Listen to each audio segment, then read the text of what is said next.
Hello, regular Drews. Quick cold open just to let you all know that we have released our 2025 regular Nancy Drew census. So if you are interested in giving us your feedback, please head over to our website, regularnancydrew.com, where you can find our census posted and let us know your thoughts on the podcast. We would really love to hear from you. We'll also be probably reviewing those results after March. So you have all of this month to get those responses in. And then we will probably be posting a scoop sesh over on our Patreon to kind of do a deep dive into your feedback. If you are interested in listening to that, then head over also to our Patreon at patreon.com/regular Nancy Drew for that. Also, we are so excited to tell you that we're partnering with Her Interactive again to spread the word about their current sale. In honor of Women's History Month, all of their Nancy Drew games are currently 20% off until March 20th. So if there's any games that you don't already have, like maybe Mystery of the Seven Keys or, I don't know, Creature of Kapu Cave, maybe, then you can head over to herinteractive.com to shop the sale. Also, Her Interactive was nice enough to send us a free game code to give away to one of our listeners, and we'll be hosting that giveaway over on our Instagram page at Regular Nancy Drew, so be sure to head over there and follow us to learn more about how you can enter to win that free game code. Well, aren't you a regular Nancy Drew? I learned that from the Nancy Drew Detective. Okay, go. You think you can follow the clues and solve the case of the missing condiment, Nancy Drew? Because I've read every Nancy Drew mystery ever written. Nancy, please tell me you're joking. Wow, you suck at this Nancy Drew stuff. You should get a new hobby. My name is Carson Drew, and this is my assistant, Nancy. Nancy Drew. It's curtains for you, Miss Drew. Nancy Drew strikes again. A regular Nancy Drew.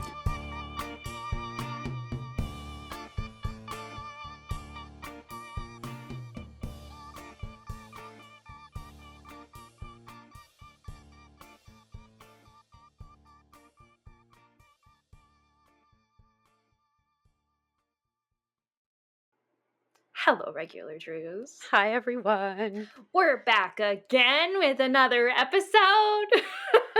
Yes, another block of episodes this time with a new that's right. theme. Yeah, I guess we haven't talked about this yet, have we? Not.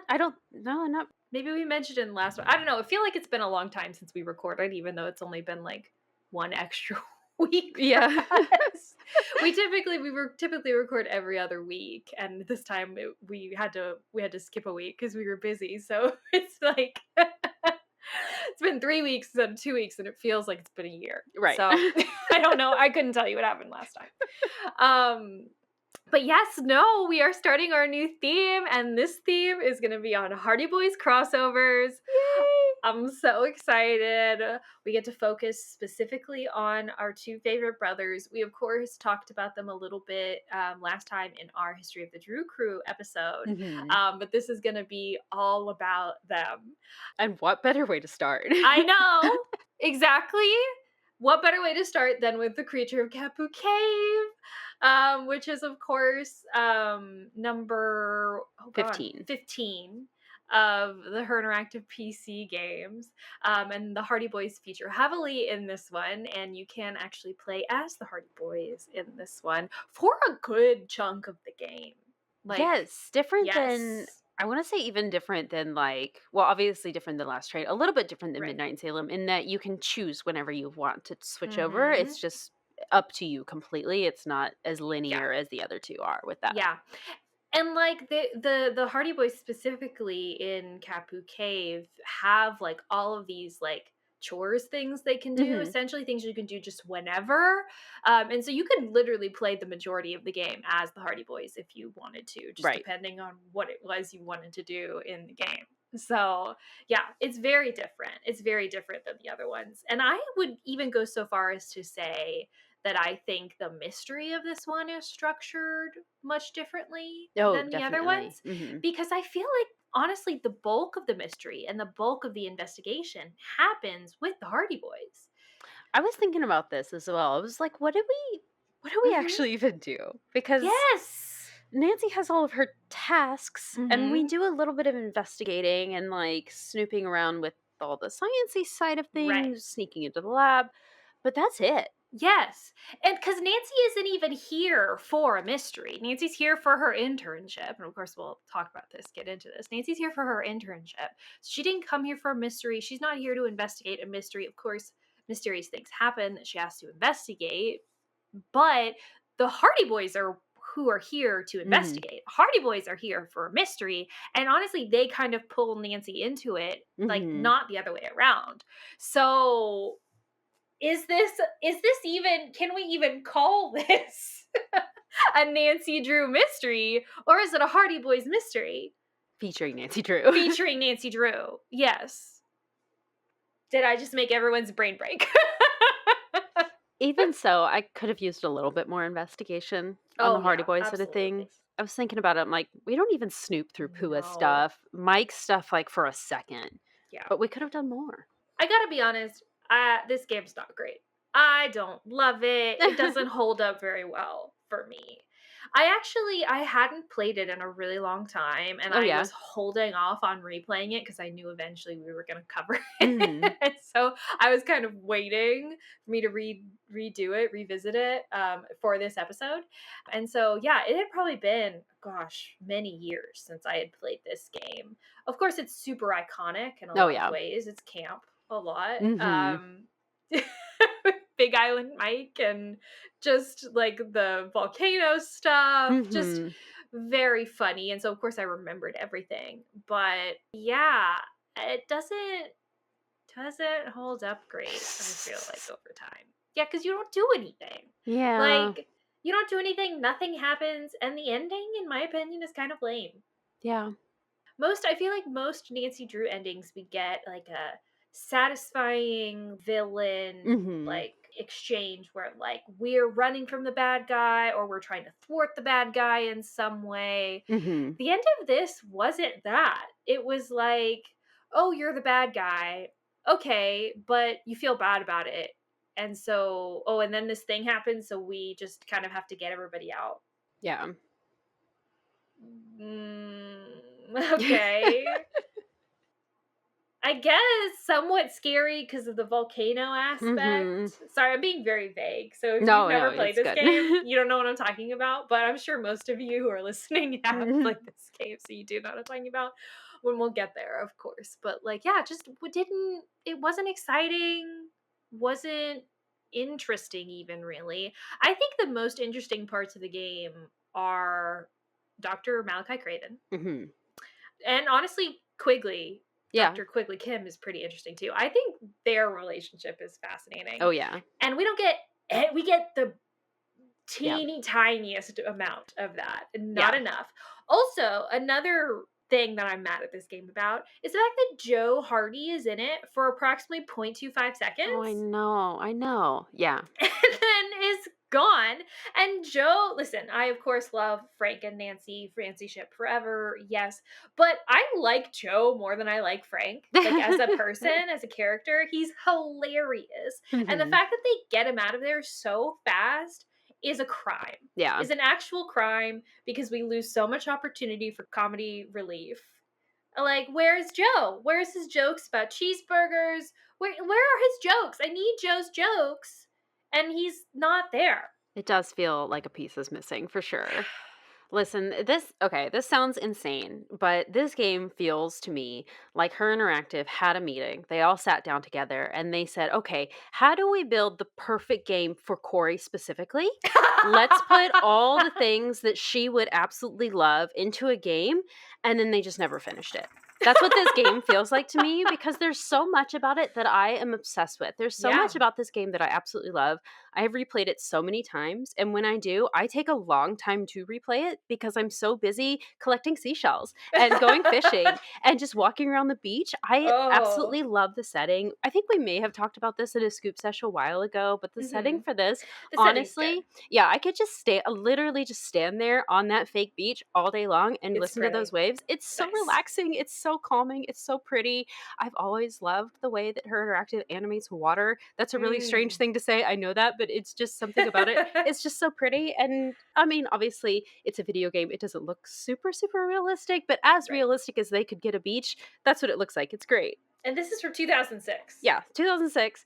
The Hardy Boys aspect of it, I'm obsessed with that. We get to hang up on Ned to go hang out with the Hardy Boys. Yes. I am Big Island Mike's ideal customer. I didn't even know that before I started playing the game for the first time. I remember playing it for the first time. He's explaining his system. I'm like, that's terrible. I hate it. And then I started playing and I got addicted to it. I'm like, yes, well, I still have shells left over, so I need to make another necklace. But now I have money left over so I can go buy more fishing stuff. So now that I got the fishing stuff, I have to go fishing again. And then I'm doing that for so long that I'm just forgetting about the plot. And there's just so many things about it that it just hits so many high notes for me. And then they just didn't. I honestly truly believe that they had more planned for this game, and then they just literally just ran out of time. They didn't have time to finish. And that's how we end up with the lackluster ending that we got. That it does feel like you get through, you got so much momentum, and you're like, okay, the next puzzle, we're here. What do you mean it's the end game now? What do you mean it's the end? How did we already get here? That was the thing that was kind of most surprising to me this time when I replayed it, is that I remembered it being a lot longer. It's very abrupt. And I was like, whoa, this is the end? It's so short. Like, you get the little rings or whatever from Quigley, the nose ring, to go put it on the statue in the cave. And it's like, oh, this is it. This is the end. And I was like, but wait, there's nothing else to do? Literally, the only thing we do is the frass puzzle, and it's the end of the game? Literally, it feels like it should be halfway through. Like, you get it, and you're like, okay, the ring, I know where this is going to go. And it feels like you're about halfway done at that point. Yeah. But then as soon as you use the ring, it triggers the end game. And then you just have to solve it then. And it's like, we don't have enough to solve it. And then the explanation is just like, oh, yeah, by the way, we could have solved it ourselves. We could have found that information rather than having it told to us in the final explanation. Or found anything suspicious at all. True. Honestly. Like, there weren't any clues. I mean, there was stuff happening, but, like, there were no clues. You know what I mean? Like, something would happen that, of course, makes you come to certain conclusions or whatever. But, like, we didn't find any, like, incriminating evidence outside of the endgame. We didn't, like, we overhear one kind of very vague argument. And, of course, Joe gets hit over the head and we find the receipt. But that's, like, it. That's it? I'm like, this is not enough. It's not enough. Yeah, I need to be snooping in people's stuff. I need a red herring to another character. Like, I need an entire subplot of a red herring. And I can see how they tried to get there with Dr. Craven and the whole Healy Center, but it did not make any sense. No. And they did not expand upon it long enough. But that's what I needed. I needed a whole red herring plot where we think that it's definitely this guy. And then we uncover some big thing that is, yes, whatever, shocking or whatever, but is not. Like, it's not the solution for the mystery. Yeah. Like, where was that? It's so hard to critique this one because, again, I love it. It feels so fun. And, like, the idea of it is great. And you start and you're like, oh, this is great. And then, yeah, like you said, it just... no explanation, just out of nowhere. It's not fleshed out enough. Yeah. Yeah, there's no information, and it just peters out at the end. And it's like, nothing? Listen, I think they needed to take a page out of the, oh gosh, what was the book we read where Nancy's in the helicopter flying over the volcano? Sinister Paradise. Sinister Paradise. They needed to take a page out of the Sinister Paradise playbook and make us fly over an erupting volcano. That's what we needed. Yeah. We needed threat of helicopter collapse. We needed a creature. It's the Creature of Kapu Cave. We needed a creature. Is the creature supposed to be what? The, what's his name? Oh, Kane Okala. Kane Okala? That's supposed to be the creature? It's implied that, but, like, we don't have enough depth there. We need more, like, rumors in town that this guy is back. We need to see Kane Okala. We need to have an encounter with Kane Okala. Right. Also, I feel like calling Kane Okala a creature is a little bit racist. Yeah, it definitely is. Okay. When I Google Kane Okala... Is it just made up for the game? I get Nancy Drew Wikipedia. But also, there is a Hawaiian deity named Kane. Okay. So probably that's from that. I do see some sources where they reference Kane Kokala as a shark god in Hawaiian mythology. But it sounds like it might be, yeah, it's got to be something to do with the main god, Kane. But no, he's represented the god of procreation, was worshipped as ancestor of chiefs and commoners. He's a creator god, like associated with dawn, sun, and sky. So like Okay, so they did make that up. Yeah, so it seems partially made up. So I guess I can't complain too much, but yeah. I do remember an interview with Robert Riedel. I think Hugh Miller did that interview a while ago. Robert Riedel said that it was not uncommon for them to have certain plans for a game, and then, the timeline that they had, they were on a big time crunch for a lot of it. They would get to the end and be like, okay, well, we have to cut something, or we have to cut a location, we have to cut a side plot just to finish the game on time. And it feels like this is the very worst example of that, where they had to cut. It feels like they had to cut a ton. Like originally they would have intended to have more storyline, maybe another location or something like that. Well, I can tell you exactly what it is. Oh. I mean, I don't know what the subplot entails, but I can definitely tell you a big clue that points to a totally different subplot. Okay. But I will wait. Okay. Until the end, because it'll make more sense once we go through everything, I think. But okay, listen before we say our 3 words. Okay. I so badly want our 3 words to be larvae, lava, love. Okay, yeah. But there's no love in the game, so I don't think I can. True. Okay. That'd be cute. Like live, laugh, love, but larvae, lava, love. Yeah. Also, I feel like I need a shirt that says larvae, lava, love, because that's hilarious. That's cute. Yeah. It could be larvae, lava, lame ass ending. Okay. But that's hilarious. But I'm open to other options. Big Island Bucks. Uppity scientists. Yeah. Pesticides. Yeah. Ecology? Yeah. Yeah, because it's very much the whole game is about the whole island's ecology. Mm-hmm. It's about the pineapple crop. It's about bugs. It's about frass. It's about fish. It's about land ownership. Yes. Mm-hmm. Uh-huh. And pesticides. Mm-hmm. Yeah. Okay. Yeah. Ecology. So, ecology. And then we gotta put something in there about the barter system. Oh yeah. Because or like rackets, like criminal enterprise. Big Island Mike. Just Mike. Just Mike. He's such a character. Because there's something about it that's very there's something about this game that is very capitalist. So like ecology, capitalism. Where is my brain today? What? No, it's all accurate. I'm trying to think. No, larva and lava. It's too good. It's too good. It's too good. Okay, so larva, lava, lame ass ending. Yes, I like it. I really do need a shirt that says that now. It'll be larva, lava, and then it'll say love crossed out, lame ass ending. Perfect.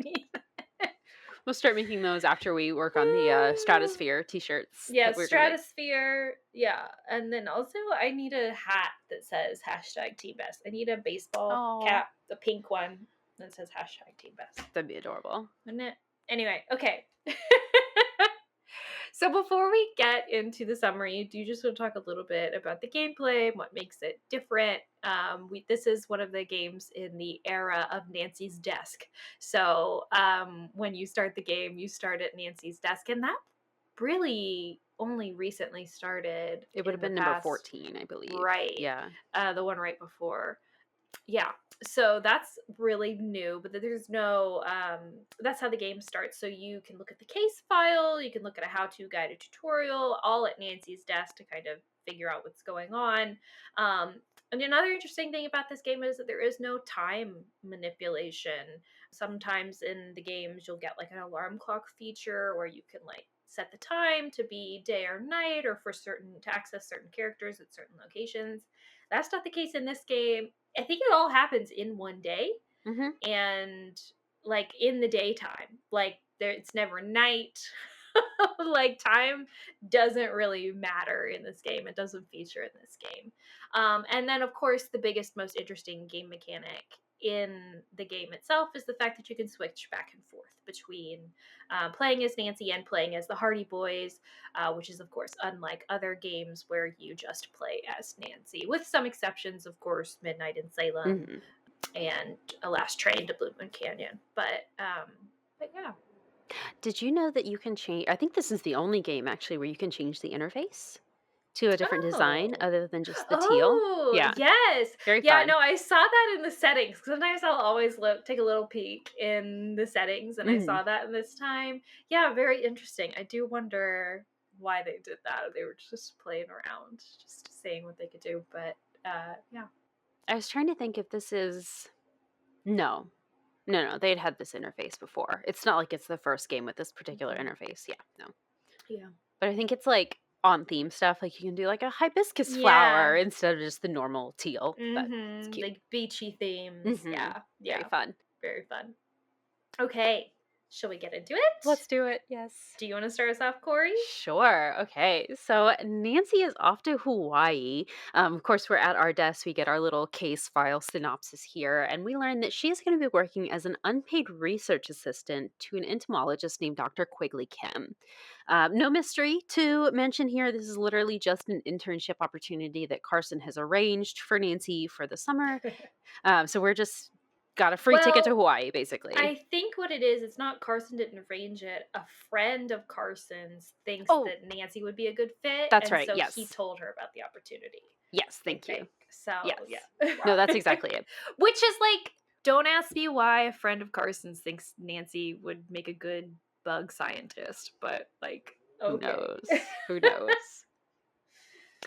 So once we get our little case file summary or whatever, we start the game, and we start off with a cutscene of Dr. Kim's base camp in the middle of the night. So she's got a nice little setup here in the middle of the jungle. She's going to be kind of off in the jungle during the game, but she does have this base camp set up, which is where we're supposed to go meet her. But in this cutscene, we see and hear like a lot of strange things going on. There's some so creepy, these strange noises, like somebody's like almost growling as they're tearing apart this camp. So this dark shadowy figure, we never see a face or any body part or anything like that. We just see this figure kind of running around the camp and just like tearing things apart, throwing things, rummaging around. Maybe they're looking for something. It's not really clear what's going on. It's not clear later either, gotta be honest. Well, we do get a sort of explanation for what happened here. Explanation, but it's not good enough in my opinion. It's not. Also, the reason is not good enough. But so the camp gets torn up. So we get that little cutscene, and then we have, again, we're back to Nancy's point of view. She flies into Hawaii, and when she arrives, she checks in at this place called Big Island Mike's Excursion Center. So Big Island Mike runs basically like a tourist business where he has rental cars that you can get from him. And so Nancy is just here to get a rental car so that she can drive out to Dr. Kim's base camp. But that's not the only thing he does. It's like a little touristy area here. He owns like a section of the beach where you can like walk down and go fishing and collect seashells. And there's like a snow cone stand and a little place where you can make necklaces out of the seashells that you can find. There's some little games and stuff in his center. But we're here. So we go up and we meet Big Island Mike. He is a very charismatic Hawaiian man. He is wearing a blue Hawaiian shirt, very iconic. And he is very interested in like upselling Nancy to come to his, what he calls his immersion excursions. So the way it works, nothing here is like well, it costs money, but nothing here like is actually like bought with money. You have to do things to earn what he calls Big Island bucks, and then you can spend your Big Island bucks on other things within his center. So like you can buy a snow cone, or you can buy like fishing bait so that you can go fishing and then get more fish that you would then sell back to him for Big Island bucks, and then you take those Big Island bucks to then go buy other things, right? This is such a racket. It's such a racket. I started playing this game, I remember, for the very first time. How old would we have been? Like 12? I Yeah. remember thinking, what a scam. I would hate this in real life. I would hate it. I'd be so mad if I went on vacation and some random man is sitting here Made trying you to tell me, fish. yes, trying to tell me what to do on my vacation. If I want to make necklaces out of seashells, I will do that all day long. But I don't need you to tell me that, sir. No. But then I started doing it and it works on me. Like something in my brain is like, well, I still have all this money that I need to spend. The thing is, I think it makes sense in a video game aspect, right? Because you're like acquiring a resource, and then of Yeah. course you want to use the resource, and then you acquire more resources and use more resources. But You want to finish this thing to get the next thing, and yeah. yeah, in reality, I don't think I would enjoy it. No. I No, would be in real annoyed. life I wouldn't. But in Yeah. the game, it works. He's tricked me. He's fully got my buy-in to this. Yeah. So he is standing here trying to convince Nancy to join his immersion excursion activities. And she's like, no, I just need the keys to the Jeep so that I can get to my campsite because I'm supposed to be meeting Dr. Kim. And he starts saying, like, oh, no, you should definitely stay because there's actually a couple guys here from the mainland who are about your age. Maybe you could hang out with them while you're here. And she's like, nope, just the keys, please. I'm good. And he's like, actually, in that case, no, I'm not going to give you the keys until you make a necklace for me. Gosh. Oh, and he also says something about, like, you're not even gonna wanna go work for the bug doctor after you've done my little immersion excursion because 'cause you're gonna have so much fun, and you don't wanna work with that bug doctor anyway because Dr. Kim and the doctor up at that Healy Healy Research Center, they're always, like, up to something, and nobody knows what they're actually doing up there, and people who do work there don't stay long, and then they don't talk when they leave, and it's just like, you don't wanna be involved with that, right? You wanna stay here and, like, be my customer, right? And she's like, no, the keys, please. Please just give me the keys and I'll be on my way. And he's like, no, make this necklace for me. So we end the conversation with him, and now we can actually walk around and look around his immersion excursion. Like I mentioned, there's like some games within this office building that we're in currently. There is a game where you can like win a shark's tooth. It's basically rock, paper, scissors. It's really tedious because it takes a long time to win. But you then don't have to play. you don't have to either play. of them. Yeah. But if you want to make the necklace that has the shark's tooth, you have to play it because that's the only way to get the shark's tooth. Anyway, but there's also in here a little kiosk where it costs Big Island bucks in order to use it, but you can like learn more about Hawaii history and culture at this kiosk. So there's a bunch of little topics, and you click on the topic, and it'll tell you more about that subject. Also, there is a newspaper in here that we can read through, and we read this article that says that there has been a sudden and unexplained issue with the pineapple crop on the island. Apparently, it's just happening out of nowhere. Nobody can explain why, but the pineapples are just wilting and dying unexpectedly. Strange. Very strange. Also, this Healy Healy Research Center that Big Island Mike just mentioned, the newspaper also mentions that there was a possible break-in. It could have been a false alarm, but like the alarm bells went off at the Healy Healy recently. Apparently, there was some sort of short in the security system. So who knows if that was like, somebody did that on purpose or maybe it was just a glitch. Who knows? But it seems sketchy. The article also mentions that the Healy Healy is a privately funded, like, secret horticultural research facility. And, what they actually do with that research is completely secret. Do you want to take it from here? Sure. So, so we still have to go collect our seashells for Big Island Mike. So we head to the beach, and like you were saying, it is just beautiful. You walk out across the sand, past the surf shack, onto the dock, and you see the beautiful ocean, and you can kind of walk down onto the sandy area. And as we get onto the dock, we actually get a call from Ned. But he's just checking in on us post-flight. He's talking about River Heights being currently very rainy and depressing, so he's kind of like living vicariously through us. What else is new, Ned? But we then see walking towards us on the beach, Frank and Joe Hardy. So we hang up on Ned. We're like, oh my Love it. gosh, you'll never guess who's here. It's the Hardy Boys. Ned's like, really? Are you sure? Are you sure it's them? She's like, yep, gotta go. Bye. And he's like, wait, but I just hangs up on him anyway. Love it. And it's honestly the best moment in the game. I gotta be honest. You don't have to call him back either. No, I didn't. I have not. before, but yeah, Yeah. he's salty. He's like, okay, so are they Of there? course or he like, is. yeah, Of course he's salty because listen. he's Ned. You guys know how I feel about Ned. But anyway, so Frank and Joe are obviously the boys that Big Island Mike mentioned. They see us on the beach and they come over and we explain that we're here to be a bug intern. Fun. And they tell us that they're actually here on assignment for this guy named Richard Aiken. He has them here to do a background check on Big Island Mike and his daughter Pua. Apparently because this Richard Aiken guy wants to use Pua, who is this famous surfer, by the way, in an ad campaign for one of his biochemical company's products. But he wants to make sure that neither Big Island Mike nor Pua have any like skeletons in their closet before he does, because he knows it's going to be like this big deal and he doesn't want any potential scandal, right? So they're here, Frank and Joe are here participating in Big Island Mike's excursion racket and kind of checking them out sneakily while they do so. Joe kind of makes a joke because we're obviously off to the jungle. He tells us to watch out for Kane Okala because apparently he's this local legend who got burned in a volcano a long time ago. And then whenever bad things happen on the island, people blame him for doing it. Apparently he doesn't like people, quote unquote, messing with the island, right? So it's like, this is like a eco... Yeah.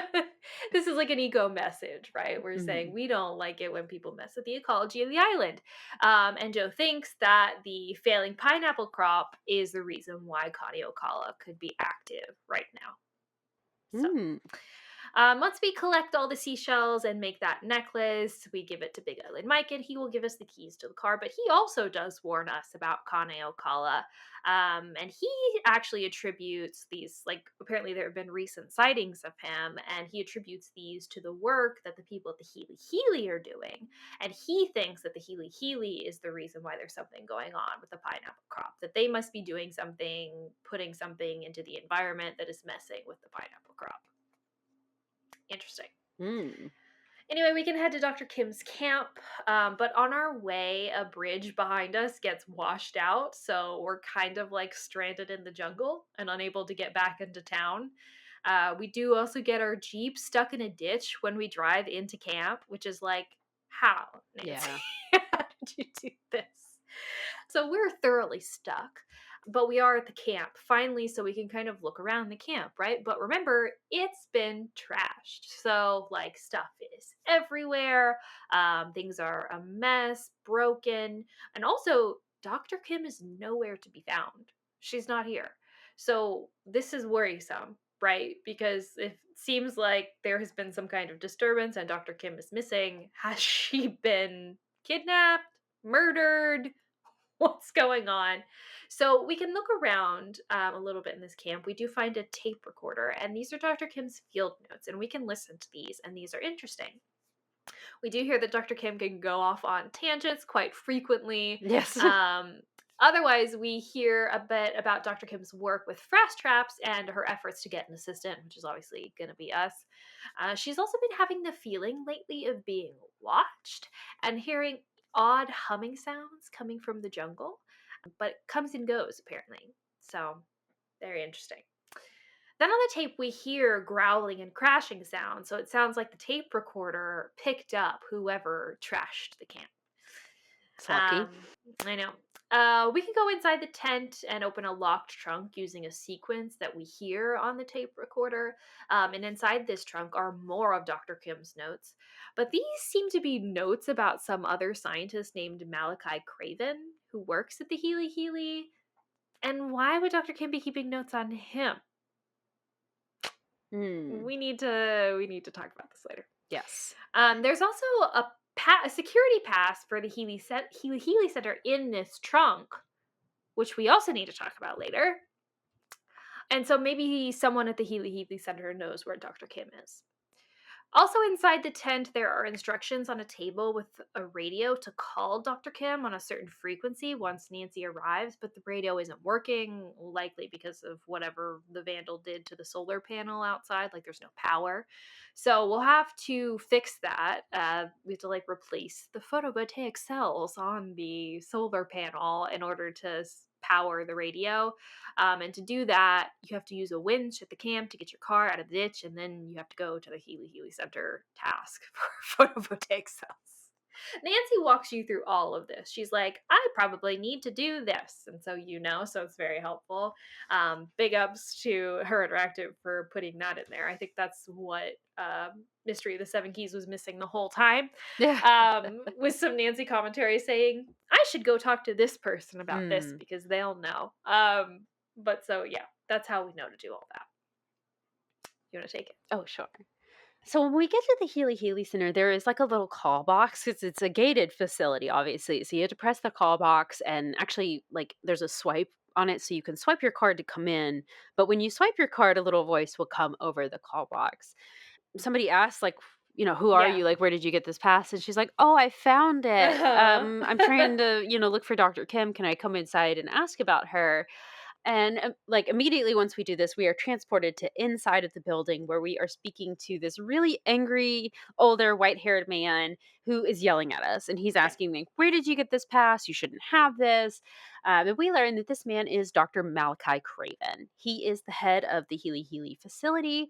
And we start explaining how we found this security badge and we're looking for Dr. Kim. And he's like, I don't know where she is or how she got this pass, but she must have stolen it because she wouldn't have authorization to have a pass like this.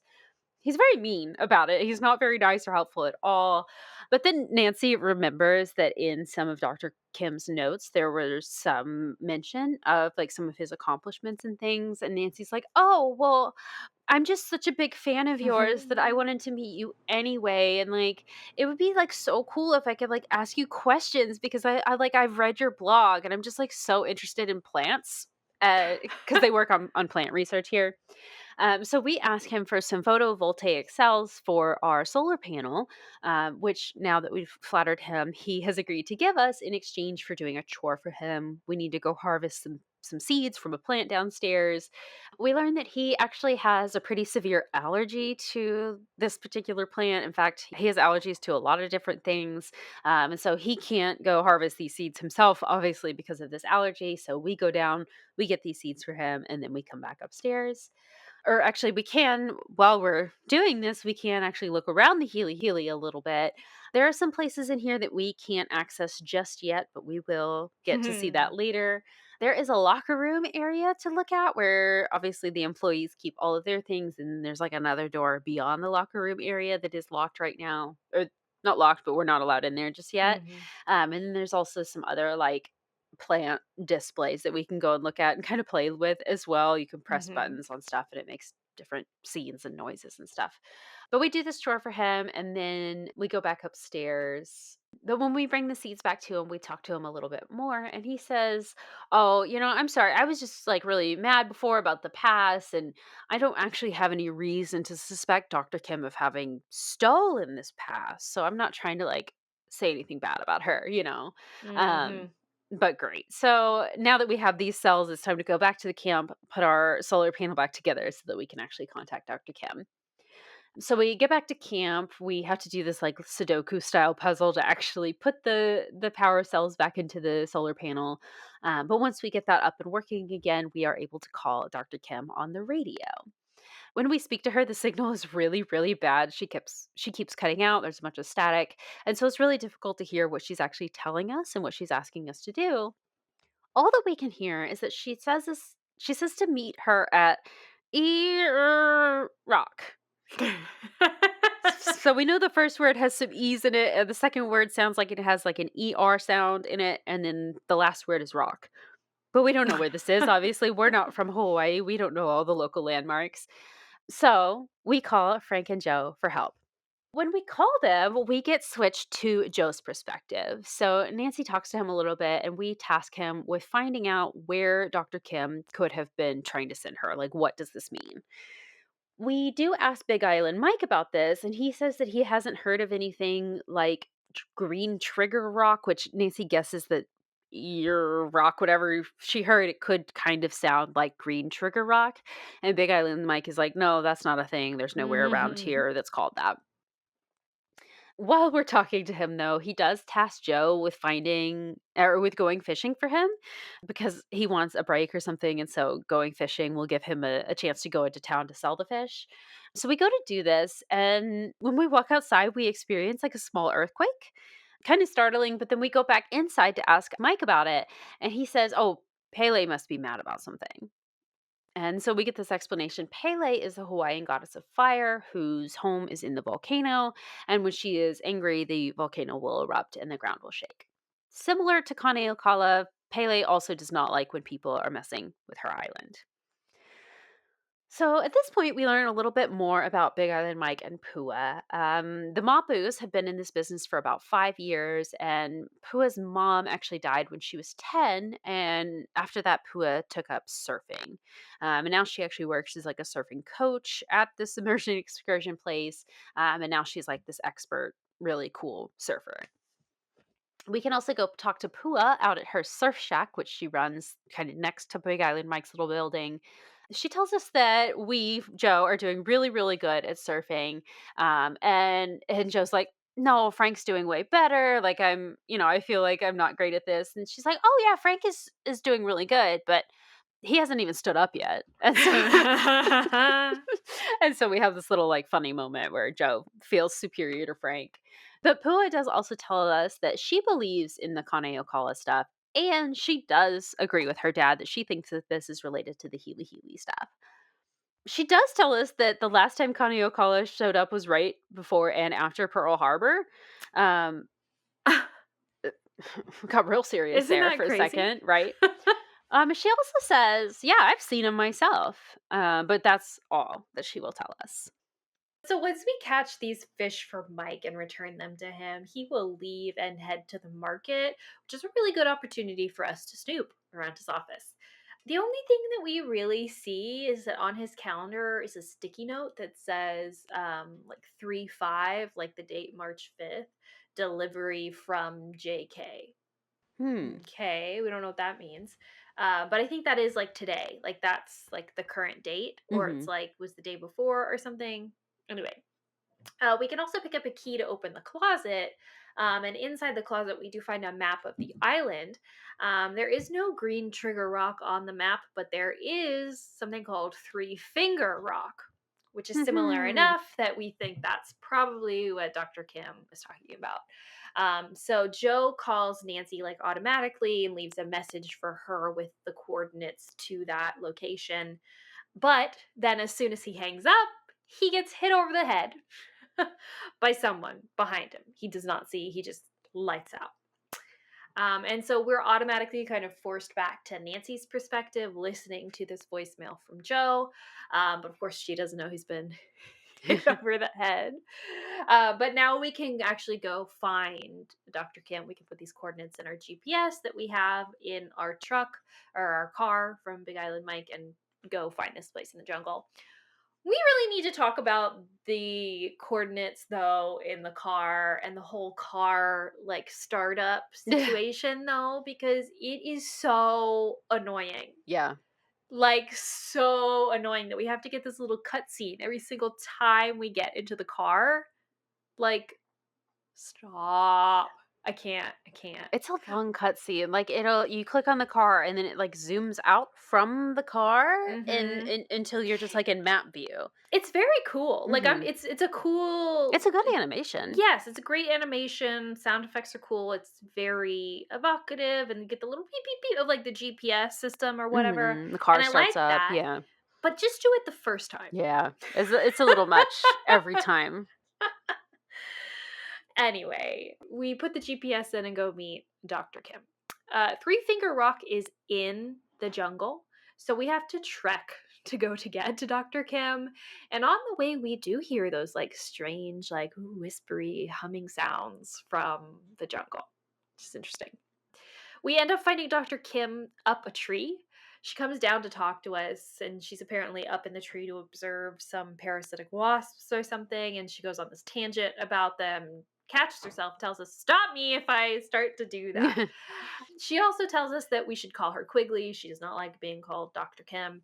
She says that it is our job as her assistant to keep her on task and focused. And she asks us where the clipboard is that she told us to bring to her.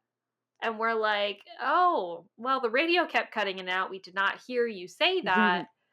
And then she says, "Oh, you're really off to a shaky start here, Nancy."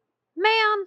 I want to throw my cup at the wall thinking about this. This irritates me so much. And I don't know if it's just like my like inner desire to like do a good job at every single thing that I've ever done. But like to start off and be like, "I don't know, Nancy, you're not doing so great." I'm like, "This is day one. We told you your radio was busted. Girl." If I show up to a new job and I walk in and it's a crime scene, I'm just leaving. I'm just going home. Nobody's even there to like say hi to me or tell me that I'm in the right place. Seriously. Bye.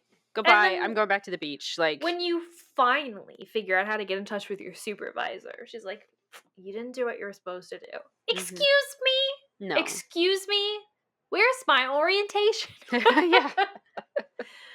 But anyway, we have to go get this clipboard now before Quigley will talk to us. So we go back to the tent to get the clipboard and then go back to Quigley. But when we give it to her, she says, "Oh, the top page is missing." And we're like, "Oh, yeah, well, probably it got torn off whenever someone ransacked your camp." By the way, we forgot to tell you that before, that someone trashed your camp. She says that the data on that first page was critical, but not irreplaceable. So she tasks us, Nancy, with recollecting the data. This is the bulk of the gameplay of the game. This is like your one big task that you have to do. And it is complicated. Not complicated to make up a whole game, but I guess we're here for an internship. Okay. It's not hard. It's just tedious. yes. And it's easy to miss like one tiny thing. And if you do miss one tiny thing, you essentially have to start over to make sure you've checked everything correctly. Right. You know, so it's Yeah. just tedious. And so a lot of people hate this puzzle a lot. Yes. Yeah. I like it, I think. I like the Frass puzzle. Yeah. I agree that it's tedious, but when you realize that there's really nothing else you have to do in the whole game. Yeah. I might as well just get this done. Might as well just do it. Yeah. I would rather do this than like Fox and Geese, honestly. Like it's not that bad. It No, gets a I'd lot of rather do hate, Fox and Geese. really. But I'm one of the weird ones who kind of likes Fox and Geese. I don't like that you have to win it 3 times in a row. I think That's the thing. crazy. That's what's tedious about it. Yeah. But I like the premise of it as a game. And also, I'm pretty good at it. I think once you understand what you're doing, it's not that hard. So, anyway, we're not here to talk about White Wolf Bicycle Creek. But yeah, anyway, so basically what we have to do is we have to go around and collect samples from these different marked traps throughout the island and then analyze the samples. And then we have to, do all these kind of calculations and bring the clipboard back to her. And she tells us that if what she thought was seeing before turns out to be true, then she is going to be on the verge of a huge scientific discovery. So it's really important that we keep what we're doing confidential because nobody else can know about this. And all the instructions to do this Frass puzzle are on the clipboard that we have. So we can look at that. And also on this clipboard are some coordinates to a place called Kapu Cave. So we'll have to actually go there to collect some of these samples. And you go to your truck and you put your coordinates in and you can go there. We see that it is a volcano, like an active volcano, which is very exciting and very cool. And the samples are outside, but you can also walk all the way up kind of like this trail up this volcano into a cave on the side of the volcano. And this cave is so cool. Yeah. I mean, it is covered in like these webs, which is very gross and creepy. And like, what is that? Which we'll learn from we'll learn later. But inside this cave are like these old like Polynesian statues. It's very spooky and dark and just cool. I can't imagine like going into like a volcanic cave. Like that sounds very interesting to me. On this large statue on the far wall inside this cave is like this really big statue of like a face, and it's like carved into the wall, and it also has like this all these teeth with like carvings of different animals on the teeth, which is really interesting. That'll obviously be relevant later. But in order to complete this task for Quigley, we have to note the vegetation type of each of the sample locations. Obviously, on the volcano there's no vegetation there, but like the other traps that you get in the jungle, there are different types of plants that you have to look at and identify and then like assign a number to. So, in order to do that, we have to figure out what these plants are, and we have to use the Hardy Boys as a reference because they have that access to that kiosk in the office at the excursion center, which has descriptions of all of these plants and like pictures and everything. So we need that. So we can call back. Yay. And of course, as we left off with Joe, he was getting clobbered over the Right. head, right? So when we call back this time, we reach Frank and we immediately switch over to his point of view and start playing as him. He tells us that Joe is currently in the hospital being treated for a Yes. concussion, and we do not know who hit him over the head. Frank tells us that he's going to try to find some more information on local plants to help out Nancy. And then we head to Big Island Mike's office to go to that little kiosk with all the information. When we get there, though, there is a pawn shop receipt on the floor of the office. So, of course, we pick this up because, like, Joe's attacker might have dropped this, right? And the receipt doesn't say what it's for outside of just being a pawn shop receipt, but there is a phone number on here that we can call. Big Island Mike is back though at this point, so we ask him if he has any idea who could have done this. And Mike says, like, oh, somebody could have just like wandered in off the beach, like just any rando, Okay. and just like got a violent streak for no reason. Yeah. Like, okay, sure. But nothing is missing from the Right. office, so it's not like it was a robbery or Mhm. something. So why would they have hit Right. Joe? And so we also ask him about the pawn ticket, and Mike says that he does not recognize it. So let's just call this phone number, right? So we speak to the proprietor of the shop, and he tells us that the receipt was for this guy named Johnny Kudo. Apparently, he is a thief for hire, and it turns out all the things that he pawned were stolen property. So the police are currently on the lookout for this guy. But hold on, J.K., Johnny Kudo, didn't we see those initials written somewhere? Kind of like on Big Island Mike's calendar in his office? Hmm. So this Kudo guy did give the pawnbroker his phone number. So we call Johnny Kudo, and when Frank does, he leaves a message and is like, "Hey, you don't know me, but I certainly know you because you knocked my brother out earlier today. And if you're smart, you'll give me a call back." Can I just say, I love this. Right? There's nothing more that I love than a protective big brother Frank Hardy. Oh, I know. Like, this is the thing that I love so much about the Hardy Boys is Mhm. because, and I've talked about this before, but I feel like this is just such a great example of this, is that like Frank and Joe are like so in sync and they Mhm. just take care of each other in a Yeah. way that like I don't know. I feel like we don't get very many representations in detective fiction, at least, of like a team, of like Mhm. teamwork. Like Nancy Drew, especially, of course, Nancy has her friends, sure, that she relies on, but ultimately, like, she's on her own. You know what I Mhm. mean? Like, at the end of the day, Nancy's all Nancy's got. But Frank and Joe are in it together always. Oh my And the way gosh. that they have each other's backs, I just find it so lovely and so heartwarming and so refreshing. And I just love this. I just love this as an example of it. That's so sweet. Anyway. So Kudo will call us back right away because this spooks him a little bit, I think. And he says he doesn't know what we're talking about. And Frank's like, yeah, right. I know exactly about this thing that you've got going on with Mapu. And Kudo says, like, oh, yeah, we had a deal, but Mapu double crossed me.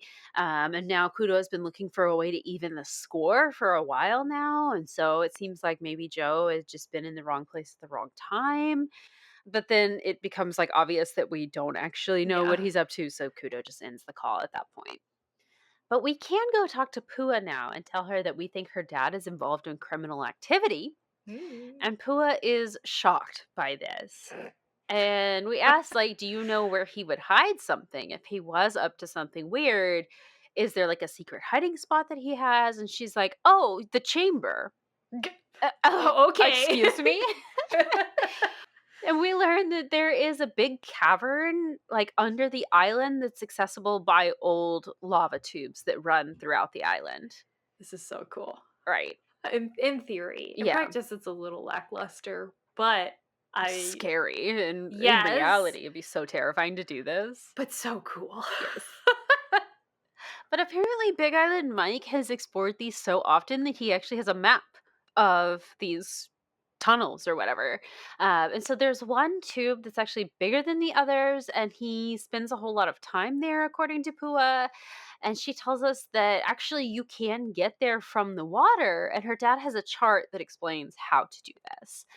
And it's actually really dangerous. You have to know like which currents to ride to get there. And so if you do it without this chart that Mike has, then you could get like, you could get yourself in a lot of trouble. You could probably end up drowning that way. And Pua says that the map like explains this, but it's kind of cryptic, and she herself has never been able to figure it out. So we promise her that if we do figure it out and get into the chamber, if there happens to be any stolen goods there, we promise that we will talk to her first before we call the police. I don't know that that would actually make any difference because like we still Right. say that we're going to call the police. We just agree that we'll talk to her first before we do anything. Sorry, we have to talk about this later too. We'll get to it, but like this, I don't buy this. I don't buy this for a second. No. So anyway. So she tells us that this map that Big Island Mike has made is actually in a trunk that is next to the snow cone stand here. So we go over, but it's locked. And we learned that the only way to open it is to put in a code. And the code is Mike's favorite flavor of shave ice. This is so random. Right. So we go and we're like, hey, Big Island Mike, what's your favorite flavor of shave ice? And he's like, I will tell you, but only if you bring me that flavor. Great. So there are 9 possible flavors.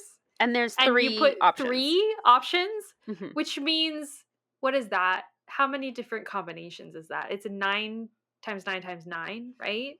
I have no idea. I'm pretty sure. Oh, don't make me do math. Hold on. 729 different flavor combinations. Yeah. That you could make with that. Just want to put that up. Yeah. So he makes us go over to the shave ice stand, and when you get there, there's all the flavor options. Like you said, there's 9 of them, and then you just like get a snow cone, and you have to guess which are the right 3 in which order. I'm convinced that this is what Her Interactive thought that everybody would be spending the majority of their time on in this game. Yeah. Is guessing the combination of shape.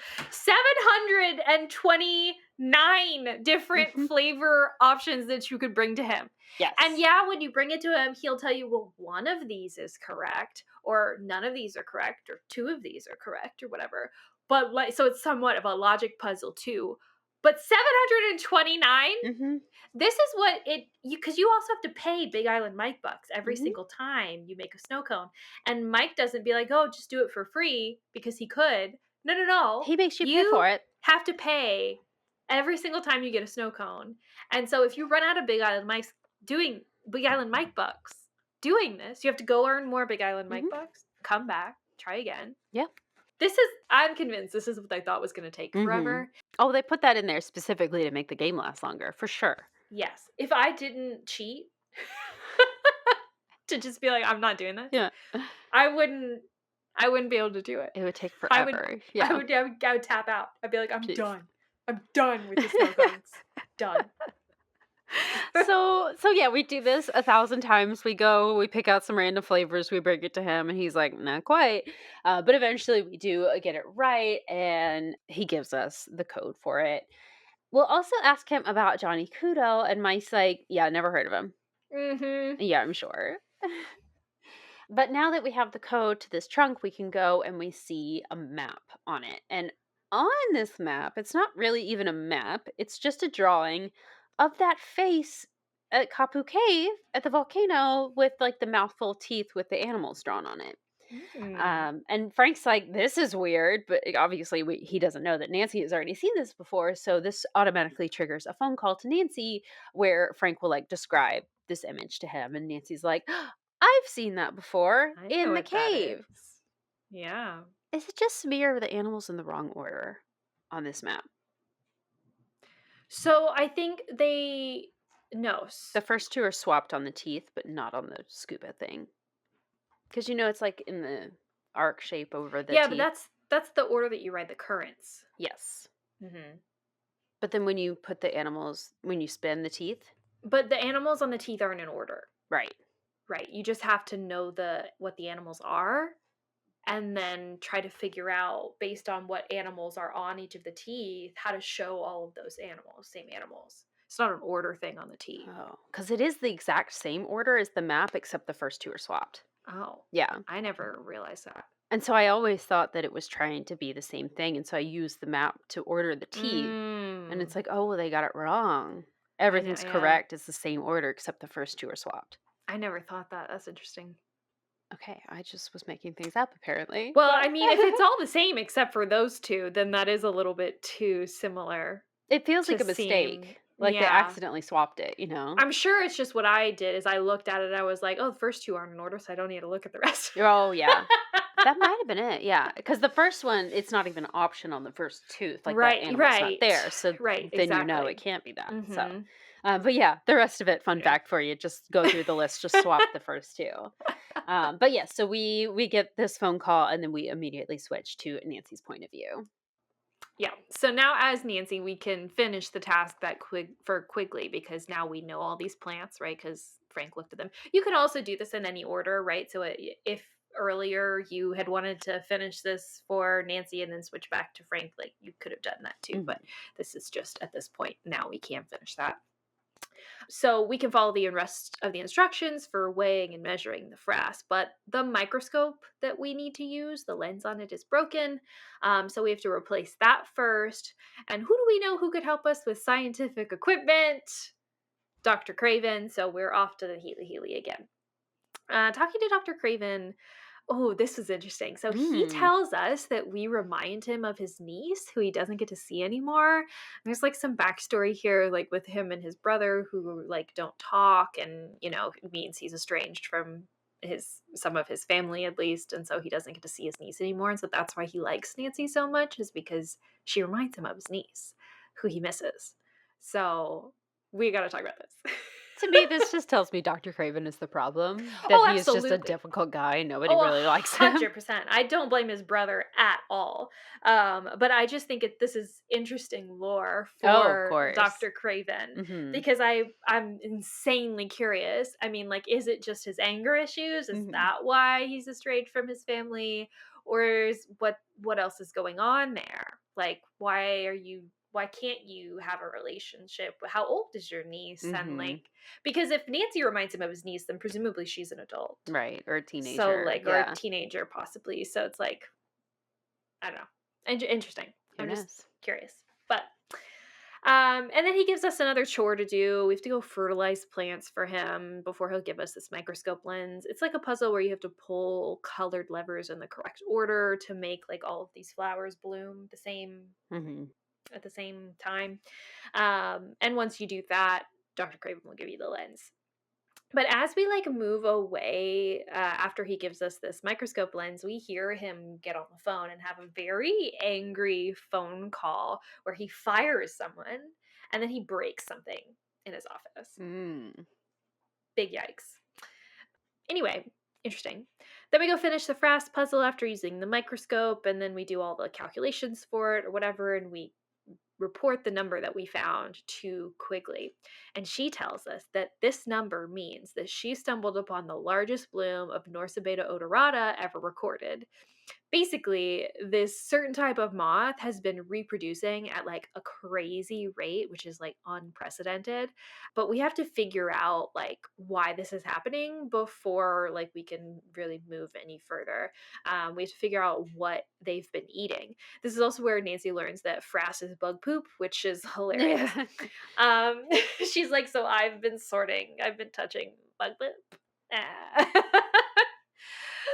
Oh, anyway, so yes, so Quigley suspects that whatever the Healy Healy is doing is responsible for this.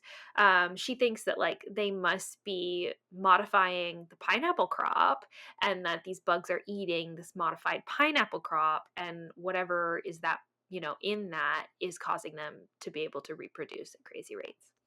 And so we have to figure that out. Is that true? And she tells us even if it means sneaking into the Healy Healy, like we got to do it. Listen, Quigley, you don't got to tell us twice, okay? If we have to sneak in somewhere, we're happy to do it. I love this puzzle. It's a good little challenge. This is a good one. Yeah. This is a good one, I will say. Basically, what we need to do is we need to match the frass samples to a specific plant, whatever plant that the bugs have been eating, right? So we need to get a sample of a plant from the Healy Healy. And we kind of know, based on Dr. Kim's notes and from talking to Dr. Craven himself, that they are almost definitely working on genetically modified plants, right? So it's possible, like I was saying before, that some souped up plant is causing this souped up moth population. And so at the Healy Healy, we're able to sneak into the back area with the plants using the hazmat suit of that recently terminated employee that Dr. Craven just fired. You do have to like sneak onto Dr. Craven's tablet while he's like sleeping off his allergy meds. His allergy meds. And then get the combination to the locker, get into the locker, get the hazmat suit, and then sneak back. It's fun. It's great. We also, while we're like looking around, because you can snoop around Dr. Craven's office while he's asleep, in his lab coat, you can find the torn off page from the top of Quigley's clipboard in his lab coat pocket, which means he was the one who trashed her camp. Interesting. Fascinating. We'll talk about that later. Anyway, yeah, using the hazmat suit, we can sneak all the way through like the planters in the next room to get to another back room where there is a computer. And on this computer, we use the terminated employees like employee number, get in, and find out that Dr. Craven has made a mutated pineapple crop and sent it to none other than Richard Akins. That's the man who hired Frank and Joe to come and check up on the Mapus. That is an insane coincidence. Interesting that he would have interest in this when he's really just doing like a surf commercial campaign, right? Right? Okay. We got to talk about this. Yes. We got to talk. I'm so excited to talk about this. Okay, anyway.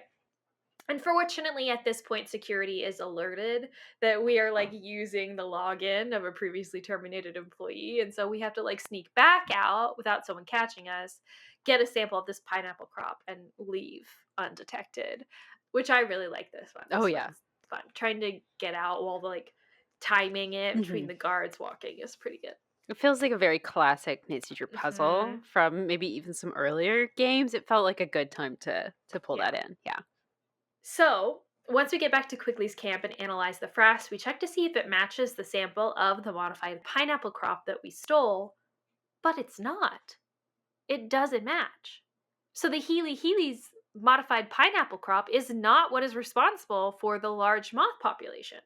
Huh.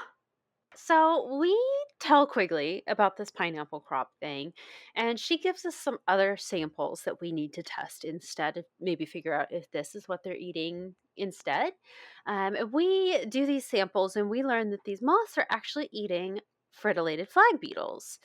And Quigley's like, that's really strange because that species in this area, it's not big at all. So like, unless they're also having a population growth, then this really wouldn't make sense.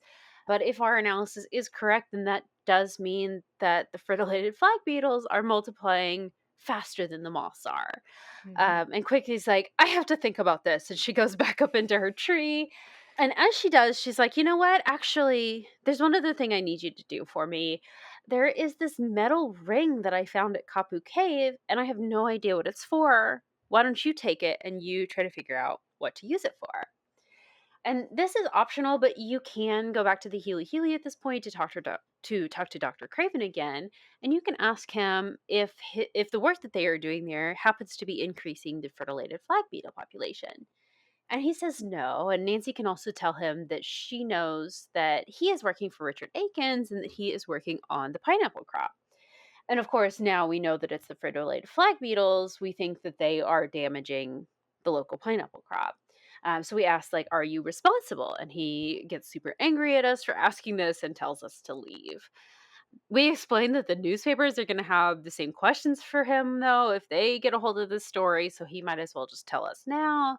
And so he admits, yes, he is being paid to develop like a sunblock that you can take in pill form. That's interesting. So he's been developing a pineapple crop that is like high in the certain chemical that they would need for the UV protection that would be in this pill or whatever. But apparently he's missing something in this project if it's causing this increase in the beetle population and therefore the issue with the local pineapple crop, and says that he will look into this for us. Great. So now we're going to take that ring that Quigley gave us and take it to Kapu Cave, because this is actually the statue there. This is his nose ring. Yep. So we'll put the ring into his nose, and this will trigger the ability for us to move his teeth. And each tooth is like a rotating It's so rectangle. Essentially, yeah. So you, on each side of this little like rectangular tooth, there is an animal, and each of the teeth has to be rotated in the right order. Again, not the same order as they are in Frank's map, but the same order with the first two swapped. But if we do this and we do get all the teeth in the correct order with all the animals, a passageway will open. And when this happens, we immediately have to call Frank and tell him, but he doesn't answer, so we leave him a voicemail. And then from there, we are immediately switched over to Frank's perspective, and he is listening to Nancy's message. Sounds like now it is time for us to try to ride the currents to get into the chamber. So Pua actually has a way to rent snorkeling equipment. You have to pay a bunch of big island bucks for it, but if you make enough money, you can rent that snorkeling equipment from Pua. So on our way to go like do more fishing or shell collecting on the beach to get more money for the scuba equipment, Frank will overhear an argument between Pua and Mike. It's not clear exactly what they're arguing about, but Pua says that Mike is ruining everything and she'll never listen to him again. We got to talk about this later, too. Yeah. So whatever. Frank gets the money. He rents the scuba equipment or snorkeling equipment, excuse me, and then he can snorkel to the start of like these tunnels underground. Right. You can also collect other seashells in the water as well, which is fun because you get more options for the necklaces that way. But basically, once you get to the start of these tubes, there will be like a little marker on a rock next to, like, there will be like a fork in the tunnels. And so you have to choose the animals, and it'll show you on the rock which animal to choose. So you basically just like follow the path of animals down this continuously forking path. And then once we make it to the end of this tunnel trip, our perspective will switch back to Nancy's point of view. Right. At this point, honestly, things happen so quickly in the game that I was honestly really confused as to who is who at what point and like what's going on. So I may not be 100% No, that's accurate on okay. this. And if I'm not, I'm sorry. But yes, as Nancy, we switch back to Nancy's perspectives and we go and we start to explore the cave that just opened in Kapu Cave, right? It's a lava tube, like with lava in an active volcano. So we're like traversing this, and we actually have to like jump from platform to platform over lava. Mhm. Which is crazy. Yeah. But anyway, after like traversing this tunnel, there are like a couple relatively easy puzzles we have to complete. One where you have to like click on the correct elements in the right order after just hearing things in the cave. And then another where you have to like correctly order pictures in order to make a coherent story on these rocks. The element puzzle that you do opens a trapdoor and Nancy slides down it. This is honestly horrifying. Like, God, imagine you're in Hawaii. You're a bug intern. Okay. No, but like you go into a lava tube and you slide down a passageway. How are you going to get out? I would Surely, be freaking out. Yeah. I would lose it. Anyway, then the story puzzle ends up like unblocking this massive like Indiana Jones style rock that like rolls by and like breaks a rope bridge. And so I think at this point Nancy is kind of trapped. But then I think we switch back to Frank's perspective. This is where I got confused. I Yeah. didn't understand what was happening. And now that the rope bridge has been broken, where Frank is, he can like climb up the rope bridge and can climb into the tunnel that the rock was previously blocking. I think that's what happened. Yes. So now we're all in the same place. It just Right. took us a while, and we had different routes to get there. Right. But we've both ended up in the same trapdoor situation. Kind of. It's like Nancy's on one side and Frank's on the other. So they can't see each other. They don't know each other is there. Right. Yeah. Right. So as Frank, now we climb into this big cavern. This must be the chamber that Pua was talking about. Inside, we see this big crate with some canisters that are covered in beetles. Must be the fertilited flag beetles. And then Mike shows up. And Pua. Oh. Mike is like surprised to see us, but Pua obviously followed us here, right? She was the one who told us about this chamber, so she must have known we were coming here. And she tells us actually that the main chamber had been blocked off, and so she's the one who told us about the map so that we would find a way in and she could follow us in here. Excuse me? Pua? Betrayal. Yeah. Mike says that, quote unquote, it's over and that they need to dump these canisters right now. But Pua says, no, we're in too deep to back out now. And so this is confusing. We're like, what is going on? But we realize that like whatever's happening right now, they must be in on it together. So Mike explains. He says that if the Healy closes, the land will revert back to him because apparently his aunt used to own it, and so like I don't know, something about her will is like she gave it to the Healy Center, but if they aren't ever going to use the land, it reverts back to Mike. Yes. Illegally, I didn't know you could do that, but cool. I don't know if you can, but so what he did, Mike had Johnny Kudo steal chemicals from the Healy. That was what that break-in was about, and spray those on the pineapple crop, which caused the beetles to eat the crop, which caused all of these pineapple crop issues across the island. And then they spread the rumor, the Mapus spread the rumor that Kaniokala and Pele were mad about whatever the Healy was doing in an effort to make the Healy close its doors because of public outrage, and so that the land would revert back to him. Apparently, Mike is in debt to some bad people, and so they were like desperate for money that they could get from like selling this land.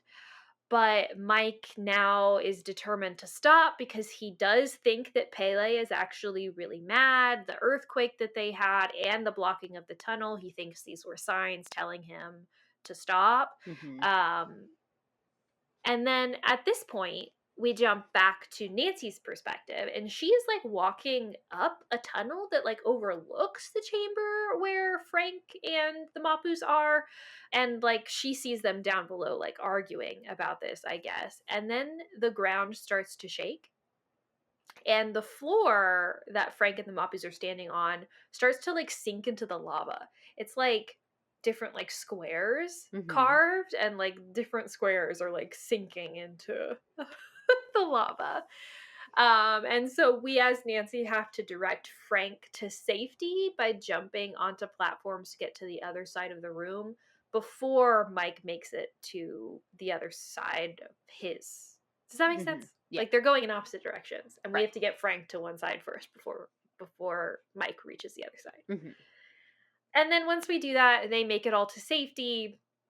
And apparently Mike and Pua turn themselves in immediately, but apparently the authorities don't really know what to charge them with. Because I mean, honestly, what crime have they committed? They didn't break into the center. I don't even think they were the ones who sprayed the chemicals. I think Johnny Kudo did that. The only thing they did is Spread spread the rumors. rumor. I guess they probably hired Johnny Kudo to do it. So I guess you could say like conspiracy yeah. or something. But anyway, could be really hard to prove. But they've turned themselves in. I don't know. Whatever. Yeah. And then, so all of this is actually why Richard Akins hired the Hardy Boys. He was trying to get them to come up with dirt against the Mapus because of their defamation against the Healy Healy. He wanted something on them to get them to stop doing this. Mm-hmm. It had nothing to do with any media campaign. And then that's the end. Okay, when I was playing this most recent playthrough, and I think I have gotten this conversation before and I just don't remember, but at the end, there was something on my task list where Frank was supposed to call Richard Akins back after we learn all this and kind of confront him. And then, like, it tells me call, but then I try to call, it wouldn't let me call. It just sent me a voicemail every time. But I think that there is a conversation that Frank and Richard Akins can have about this. You did? Okay. I did that. But it's not. They didn't really say anything. It wasn't like he didn't explain anything. And I don't even, because I think it was early on. I called him early on. Oh, yeah, there is a And conversation at the start you can have with him, okay, but there's supposed to be a second one as well, okay. which I feel like that there's not much you can really glean from that either, that he's just like, No. yeah, and what of it? He's just like, figure it out. And Yeah. hangs up on them. That's like, So. yeah. Anyway. But yeah, I could have used a lot more fleshing out of this ending because none of what's happening here could have ever been gleaned just by solving the mystery up to this point. You never find any information about Pua or Mike that would suggest that they're up to something. They don't do anything weird except have some strange conversations. Yeah. I mean, so we arrive at the conclusion that Mike is working with Johnny Kudo. We know that for sure. And then of course, they have that argument afterwards. Like Pua and Mike have that argument. But yeah, that's it. That's it. And we don't know how Johnny Kudo and Mike are working together. And we don't know, like, the argument that he and Pua have is really vague. Also, it doesn't make any sense, like, knowing that this is the ending. She says to him, like, you're ruining everything and I'll never, like, listen to you again or whatever. But in the cave, when she and Mike are arguing about it because Mike wants to stop. He's talking about all these things happening, their signs, and Pua's like, no, we're in too deep. We have to finish. And it's like, wait, but the argument that you just said makes it seem like, well, this was all Mike's idea and that Mike is the one who did this and you think it was a bad decision, but now you're saying, no, it's not and we should keep going. That doesn't make any sense. Yeah. What? Yeah. So, okay, let's get into this a little bit because, so I don't mind like this conclusion as a story, like, or as an explanation of like the crime of like what's going on here. I think it mostly makes sense, but all of like the details like surrounding it don't add up, and the argument is one of them. But then also, let's see. So Pua telling us that like the map, like they have this map in order to get into the tunnel, and she could never figure out the map. The map is literally just a list of what to do. list of what to do. It's like pictures of the animals, and you're telling me that like her dad has this. They're working on this situation together. That's clear by the ending. But her dad won't show her the map, or they're not using the map to get into the tunnel via the water? Is she just doing this so her dad will get caught, like, on purpose? Does she want Frank to find out what they're up to? But Because that's not what she says at the end. right. It seems like that when she's like, "Oh, what if you took this map and went to the chamber yourself?" And she literally tells us at the end that that's why she told Frank about it. She told Frank because she hoped that Frank would be able to figure out the way to get in via the tubes. But Mike had the map. So, and she was telling us that Mike knew all this stuff about the tubes and how to navigate it or whatever. So, unless that was a lie and Mike didn't know how to get in via the thing, but then then what was the map for? How did they end up in the end game? She also How did tells they get there?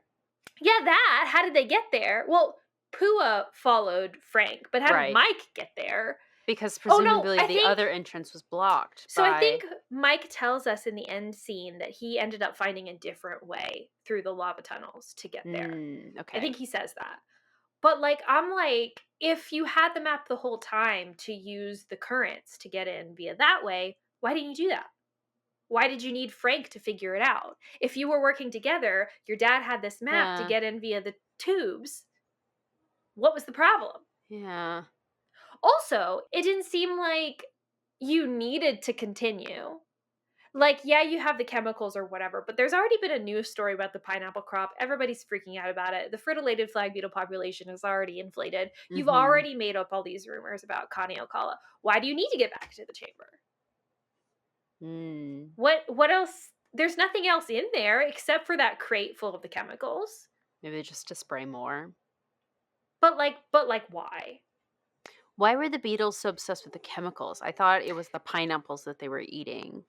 But then they're like all over the chemical thing. That doesn't make sense either. You would think that beetles don't want to eat the pesticide. They just happen to be obsessed with the plant that is getting the pesticide anyway. Is that wrong? No, that's right. Yeah, no, I don't know. I mean, like, yeah, that doesn't make any sense. I mean, we don't know what this chemical is. Maybe it's not a pesticide, presumably. Maybe it's pineapple juice else in a can. Like, but like, yeah, no, what is that? Because the Heelys are developing a genetically modified pineapple crop for this sunblock thing in order to do like some sunblock pill, which is actually really cool, and we should talk about that too. Yeah. But yeah, why would they need to spray it with that that chemical's not what is genetically modifying it. Right. Like they're messing with the gene and gene splicing and plant hybridization. Like Right. it's not. And the beetles just happen to really like the plant that they came up with. Right. That's what's making their population go up. So why are so many of them in here like clinging to those canisters of pesticide? Or whatever it is.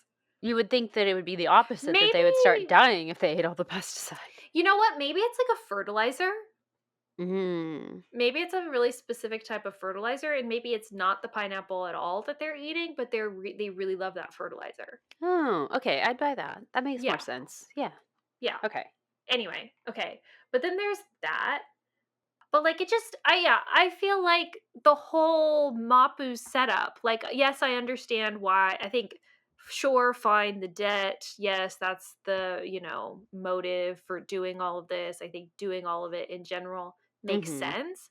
Yeah. But like all of the other little details that you added in to try to point us to them doesn't make sense. No, not at all. And so it's like if that's going to be your premise and your criminals and your solution, you got to give us the right clues to make us think that, but it's just wrong. It can't be true. Mhm. Also, it really bothers me.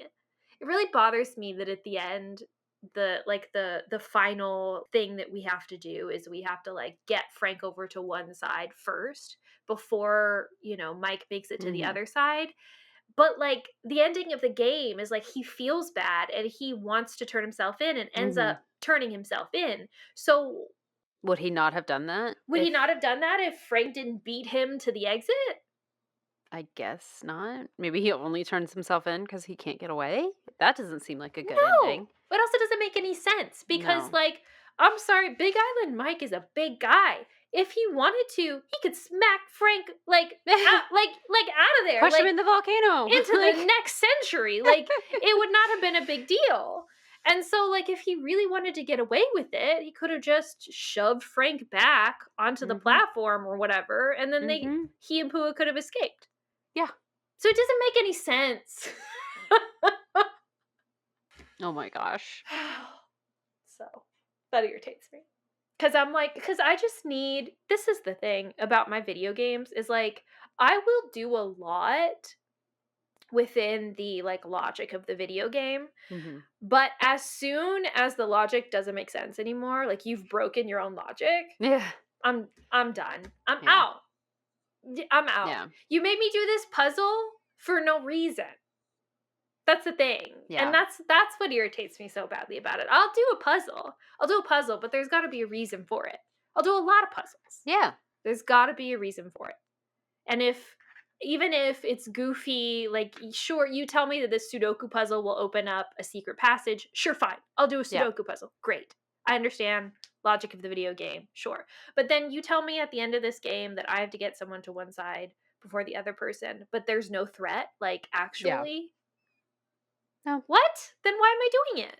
It doesn't really make sense. Yeah. It doesn't. It really does feel like they just didn't have time to finish. And they were like, well, crap, we have to do an ending. We have to have some sort of ending. So they just came up with something that was not the original plan to try to explain it. And it just does not work. Yeah. I needed Big Island Bike to be an actual villain, or I needed Pua to be an actual villain. And it just felt like they didn't have the stones to do that. Yeah. And like, I understand, okay, maybe you don't want to make them both villains. And if you really want Mike to feel bad about all that, fine. But then make Pua a villain. Like, make her try to stop Frank. Instead, it's just like, we're scared because, yes, the volcano is erupting and we need to get out of here, which makes sense. But like, who's the villain? Yeah. Who did it? What is even the crime? Because they even talk about at the end of it in the letter, They don't know. they don't know what crime the Mapus committed. Well, so what are we doing here? Right? What are we doing here? That brings me to something else. Let's talk about Richard Aiken. Okay. Because this is fascinating to me. The end of the game implies that the premise, or like the reason why he sent the Hardy Boys here, was to get dirt on the Mapus because they were defaming the Healy Healy Center. And obviously we realize that Richard Aiken is either a major donor or basically owns the Healy Healy Center. Right. Right. But I'm like, it makes sense in my brain that if the Healy Healy Center is trying to develop a pill version of sunblock, that Pua, as a pro surfer, would make a really good ad for sunblock. Sure. Absolutely. Yeah. So I'm like, is it that they were defaming the Healy Healy? Or, like, is it both? Yeah. And then, like, it's also weird to me that, like, Richard Aiken would come to the Hardy Boys and lie to them about why he wants them to investigate the Mapus. Like, wouldn't you just say, actually, they're defaming my business, and I need to figure out, like, what they're doing. Like, they're clearly doing something, because I don't think my organization is doing all of this stuff, but there's all this drama about Kaneo. I need you to go debunk that for the public so that the public knows the truth. That would have been a lot better. Why couldn't you just say that? I want to say this is the first time that Her Interactive ever did this unconventional culprit thing where we have actually, surprise, it was both of them working together. It wasn't just one person or the other. And so I can appreciate absolutely that there was an effort to do something different or unexpected with it. But it almost feels like they relied a little bit too much on that. But then that still doesn't explain any of the things that we have questions about, just because not that it was intentionally a distraction from the fact that there wasn't really the plot lines there, but it does kind of almost feel like, oh, hey, guess what? 2 culprits. Yeah. And now because we've surprised you, we don't really have to explain as much. Not that it was an intentional cop out or anything. I'm not trying to say that, but it does just feel like they were relying too heavily on the surprise factor. Yeah. Or even they did mean for it to be something else. Or some bigger, different reveal or whatever, but because they didn't have time, it's like, oh, well, we don't really have time to add all this other stuff, so these are the clues we have so far, so I guess it has to be We'll them. make it both of them. And okay, the twist that we can add in to still make it interesting is that it's actually both of them, not just Big Island Mike. Like Big Island Mike maybe all along was supposed to be the red herring. Right. When really it was supposed to be somebody else. Okay. Do you know who my theory is about who it was supposed to be? Dr. Aiken? Dr. Kim. Oh, okay. I think it was Dr. Quigley Kim. Because let's talk about this. Okay. Why was she actually in Hawaii? I think she's supposed to live there. I think she's from Hawaii. Okay. Well, that answers that question. I feel like everyone there is from Hawaii except Nancy and the Hardy Boys. Sure. You know? Possibly. But the thing is that Dr. Kim is a bug scientist, right? She's an entomologist. And so, yeah, I understand that she's in Hawaii, quote unquote, studying bugs. Sure. If she lives in Hawaii, like, why do we have a base camp? Well, because she's out in the jungle. You know, you don't want to drive 4 hours out to the jungle just to have to drive home that night. Maybe you just want to stay out there to get work done kind of thing. Maybe she's on another island than her home island, too. Why? That's true. That's true. True. Why does she have a list or like a dossier on Dr. Craven in her trunk? Why does she have a badge to get into the Healy Healy in her trunk? Yeah, that's never explained. Well, there is an explanation in the game, but it doesn't make any sense. So I think Nancy says at some point, I think after we find the ripped page in Dr. Craven's lab coat, that he must have dropped his security badge when he was destroying the tent. Oh, no, I do remember that. Yeah. But how did it end up in the trunk if that was the case? Because remember, Quigley doesn't know that her base camp was trash. So it's not like she could have found it, picked it up, put it in her trunk. Right. So unless he knew how to get into that locked trunk and he happened to drop his ID badge inside of the trunk, like, what are the odds? Right, no. There's no way. Because it was like under something as well. It's not like, no. So unless she stole it in a previous. Unless she really did steal it. And why would she have all that research on Dr. Craven? Yeah, you could say, okay, well, maybe she's just kind of sussing out her competition, right? Or trying to research more about what the Healy Healy is doing so that she can figure out what's going on with the bugs. Sure, fine, okay, you could say that. But that combined with the Healy Healy badge makes me think, and remember, this was like before we found this, that was in there before she knew for sure that something was going on with the fritillated flag beetle population. So even if she did think that the Healy Healy was into something, surely she would not go to such extremes to get a badge to break into the Healy Healy to figure it out. My thought is that she has to be doing some kind of like espionage or something to get into this Healy Healy facility for some reason. Okay. So do you think that this was the plot point that might have been cut? I think it must have been because I think, okay, the obvious villains that we have are Big Island Mike and Dr. Craven. And the whole thing about a lot of the, Nancy Drew PC games and a lot of mysteries in general, you can never go for the obvious villain. Right, yeah. The only person who it doesn't make sense for it to be is Dr. Kim. Right. But there are really suspicious things about Dr. Kim, I feel like, that we never figure out. And I'm like, why? Why do you have that? Why were you trying to go in there? What, like... And the mysterious phone number in her tent? Yes! Oh, yes! I forgot to talk about that. That doesn't go anywhere. So she has a phone number that for, what is it? Who are they? They're like, oh gosh. Because I didn't call it this time because I knew that I wouldn't be able to successfully do it, because like when you call it, they know that you're faking being Dr. Kim, and so you can't get the information that you're trying to get. But what is the phone number for? I don't know, because I can't remember. When you call them, they're like, oh, Dr. Kim, you're finally calling me back. Right. So it seems like maybe they were trying to interview her or something. I'm not sure on what it was for. It always seemed to me like it was something underhanded, like she was trying to get information on Dr. Craven, because I think it was with that stuff. It was with her notes Yes. on Dr. Craven. It was in the trunk as well. Yeah. Right. So I thought it had something to do with Dr. Craven. Okay. And that, and so whenever you call the number, Nancy can pretend to be Dr. Kim or not, but either way, you can't get any information out of that. Interesting. And like, what is that? Yeah. That has to have been originally intended to have been more than just a red herring. Right. Like, there had to have been some information we can glean from that call. I think the culprit of this game was supposed to be Dr. Kim. Awesome. Cause here's the thing, is like her motive, right? Like, she is kind of a desperate scientist, right? Like, her whole field notes are about like how she can't afford to like hire, another person. Like, she has to have an intern. She was like, oh, that's a great idea. Finally, free labor, Right.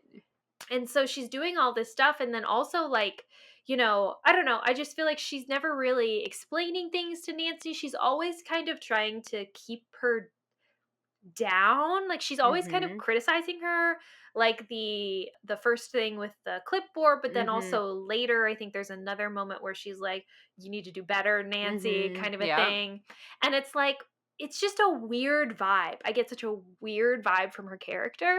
Interesting. And it seems like she must be trying to achieve something, like something else. And it feels like she's trying to catch Dr. Craven out on something. She really thinks it's the Healy who's causing this stuff. Maybe she's so desperate to believe that it is the Healy because she's trying to get dirt on them. Just, just to like defame Dr. Craven. This is the thing, is she has to have some kind of beef with Dr. Craven. Because here's the other piece, right, that I find compelling, is that Dr. Craven is the one who trashed her camp. But why? Right. Why? Because apparently they don't even know each other. He apparently, yes, he has anger issues or whatever, but like, you're telling me in like a fit of anger, he drives all the way from the Healy Center to her base camp and randomly destroys that. He doesn't destroy his own office or fire somebody else or break something wherever he is. He goes all the way to her camp, just That trashes he doesn't everything have else. any reason to know it's there. True. And so, unless they're like having an affair, which is my other theory, but that's too scandalous for a Nancy Drew game. They wouldn't do that. But it's funny to think about.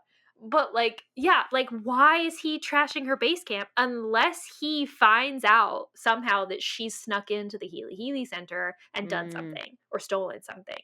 He's there looking for what she took, or he thinks that she might have taken to take it back. Or is there to confront her. She's not there. He's angry, so he trashes everything. Oh my gosh. Yeah.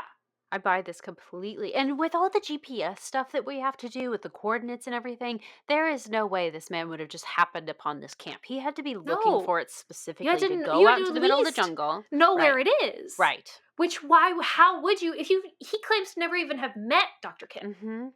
And when we go and we're like, hey, we found this at Dr. Kim's base camp, he's like, she stole it. I know she stole it. And he gets so angry about it. And then we're like, whoa, like, don't jump down our throats. We're just telling you the truth here.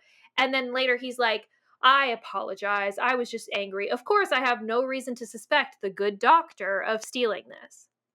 That is like, okay, but that was not your original feeling and thought. You had to have had some kind of impetus for that. Yes, okay, maybe it's just that you're a suspicious guy because you have this secretive facility, but also maybe not. Maybe you do have a reason of suspecting Dr. Kim. This makes so much more sense than the Mapu storyline. Oh my gosh. It is the more interesting storyline anyway, honestly. Yeah. Frass aside, like, this is more compelling than just, like, whatever's going on over there. And I just find it kind of annoying. I mean, yes, this game came out in, 2006? Yeah, 2006. And we're in, 2025. God, at this point. Are we? No. So it's almost been 20 years, Kori. No. Yep. Yep. Hey, at least we're 20 years out from middle school. That's a good place to be, That's right? True. That's true. Far away from that trauma as you could be. Yes. No, but like, I just feel like it's not great to see that, like, the native Hawaiian people in your game being Mhm. the culprits when No. the motive here, I mean, like, basically what happened was that his aunt, presumably also another native Hawaiian, sold her land to this white American biotech Mhm. company. And like with all of like the Hawaiian like land rights and Mhm. like, ownership stuff is like, no, we want the land to go back to native Hawaiians. Like Right. that's like we don't want to be like colonizers here. And so why would we villainize them for trying to get their land back? Right. Especially when we don't know that that land was taken in a 100% honest way in the first place, Exactly. that We there don't was no know. coercion there or We don't anything from the know. Healy Healy. And also, like, what crime did the Mapus really commit? Conspiracy, maybe. Conspiracy to break in somewhere and steal something. That's at most, I guess you could say that, like, I mean, it was a fertilizer. If that spray was anything, it was a fertilizer. So it wouldn't have Right. harmed any of the plants. So it wasn't even like vandalism. Like, I guess you could say that, like, maybe they were trying to like vandalize other people's plants, like the pineapple crop, causing destruction that way. But like, other than that, they didn't do anything. Could they make an argument that there was an attempt or that they effectually harmed the Healy Healy's business interests? Because that, I feel like. Yeah, but is that I don't think you can criminally convict someone that. You could probably sue them like civilly for Mhm. that. Like you could get civil charges. True. But like the criminally, I don't think that's a crime. Side note, this is why we need to do an episode on criminality, just to Yes. talk about this, because Nancy is not a hardcore crime No. story. It's a mystery that Yeah. sometimes has crime involved. Yeah. But sometimes we have examples like this where there was no crime. Not really. We still have a mystery. Yeah.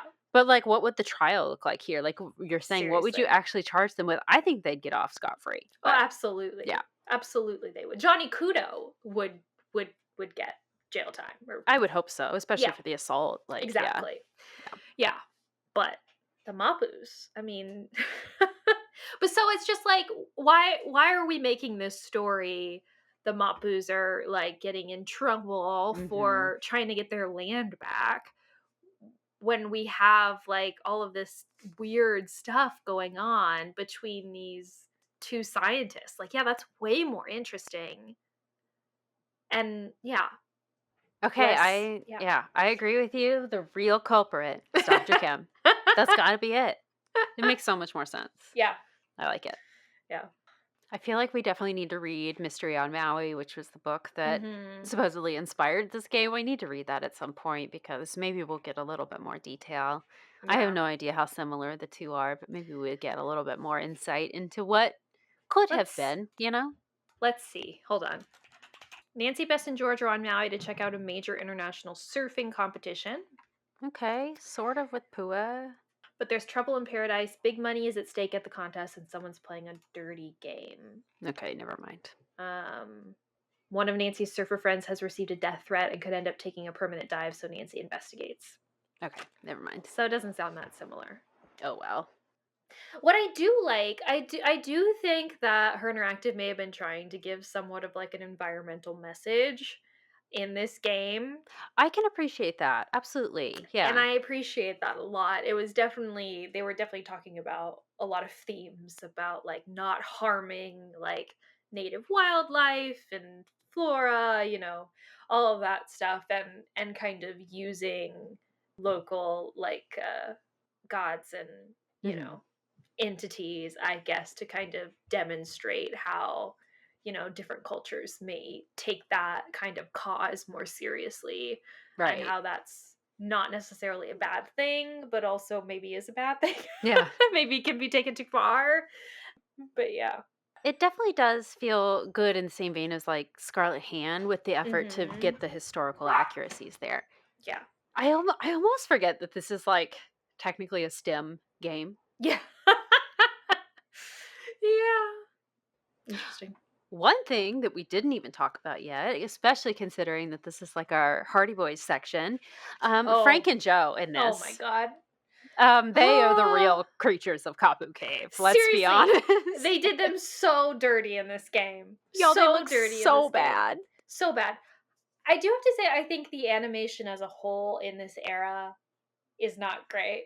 Yeah. I was thinking about this. I was like, because like the style of like the figures and the movement, it's their movements, honestly. Yeah. Their faces are really bad, yes. But like when at the last in the big finale when the lava's happening and Frank like falls back. Oh. It's bad. It's bad. hilarious. It's goofy. It's goofy. But I was like, when did this? Because this is like the way they do the figures is almost somewhat cartoonish. Yeah. Like, I think it's just they're just trying to do like a slight exaggeration to make it more like visually impactful, right? Because with the limitations of like computer animation at the time, if you didn't do that, like you can't really like show a micro expression on Right. someone's face, so you kind of just have to go bigger and to like make their features a little bit more bigger and you know it's easier to do that. Mhm. But I think starting with like the one right before this, and then honestly through Phantom of Venice, through is Crystal Skulls before or after 17 for Crystal Yeah. Skull. Yeah. So I think like all the way through those games, we kind of get that same goofiness. I think the issue with this game, honestly, outside of the faces, is that they show a lot of full figured, like full body figures. Whereas True, in other yeah. games, they don't do that a whole lot. And I think it's because they realized it doesn't look good. Yeah. But like I'm even thinking they didn't do it in the one right before. Like we didn't see very much movement in that game in Danger by Design was right Danger before by this. Design. Yeah. Thank you. I was like, Paris, Mulan. So what is it? Danger by Design. We don't really see. I mean, we see Heather in her chair. She turns Mhm. around.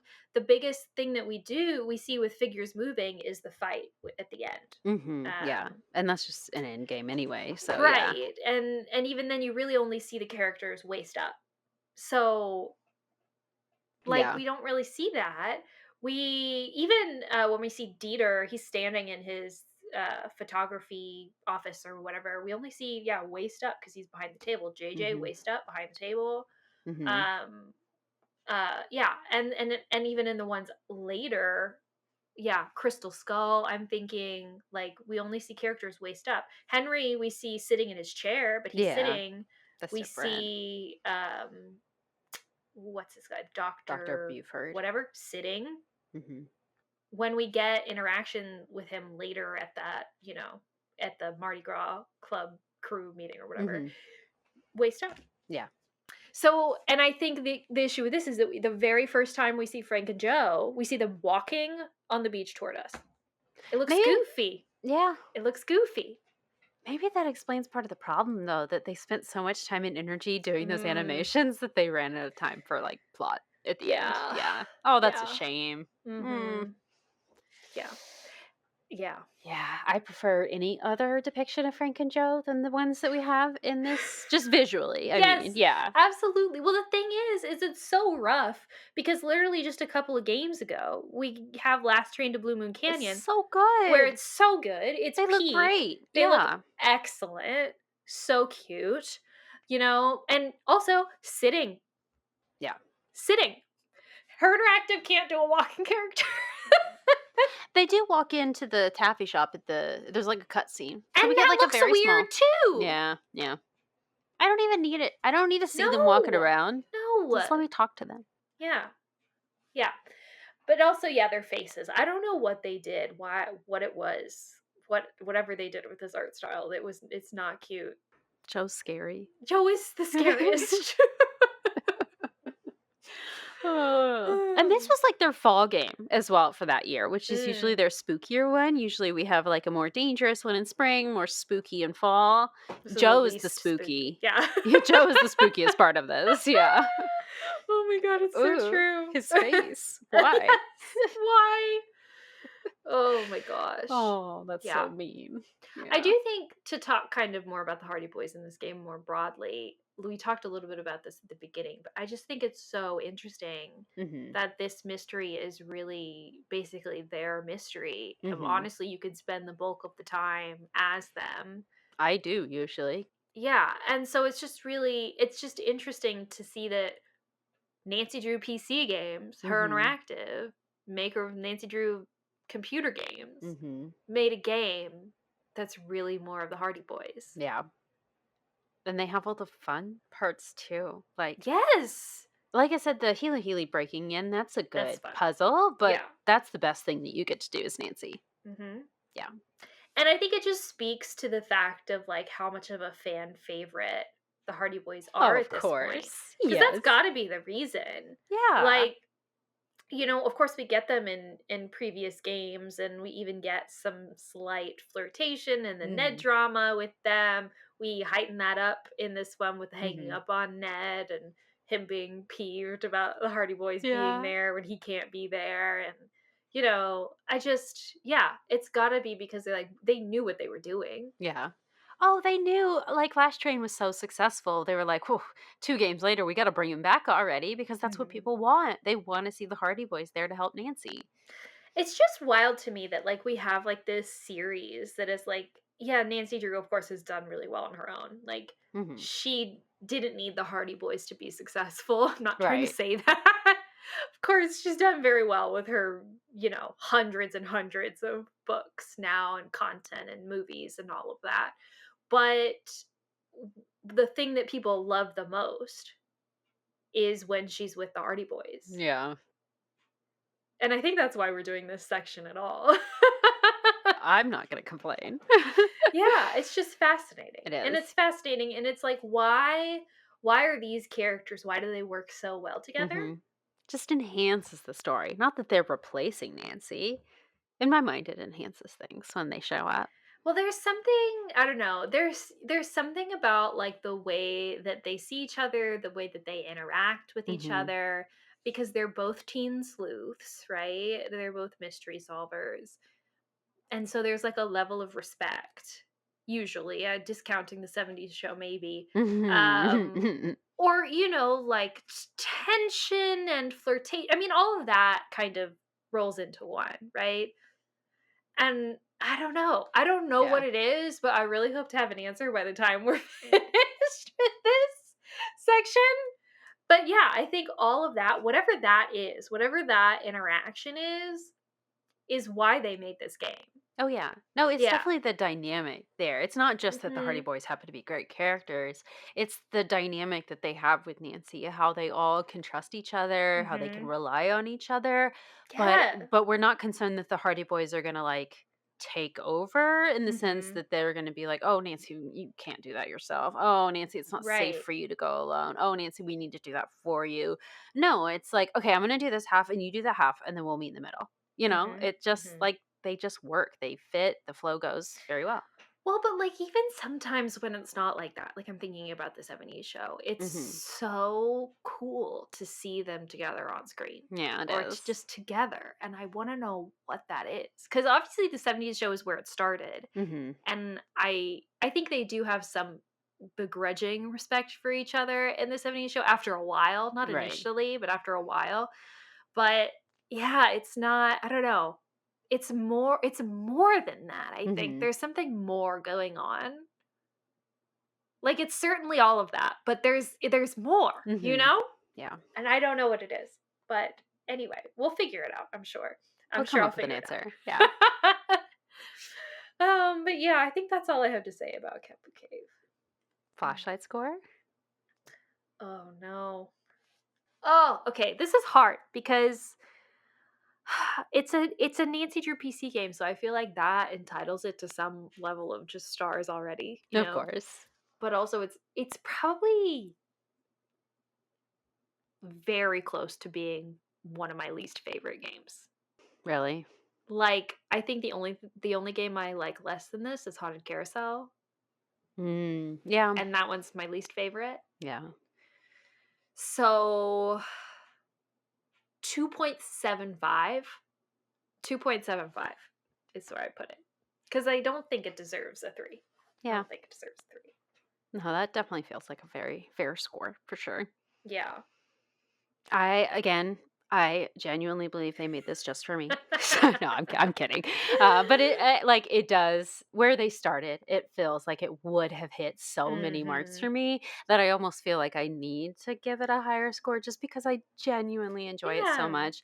Grain of salt, like I'll admit, it's not a solid mystery. The ending is terrible. It doesn't It's make a just lot of fun for sense. you. Yeah, it's Yeah. so fun for me. Again, I could spend hours just collecting the seashells on the beach and going and making snow cones all day long. I just enjoy it so much. And there's so many parts about it that are really good to me that I see the potential there. Yeah. I'm going to give it 3.75, I think. Yeah. Okay.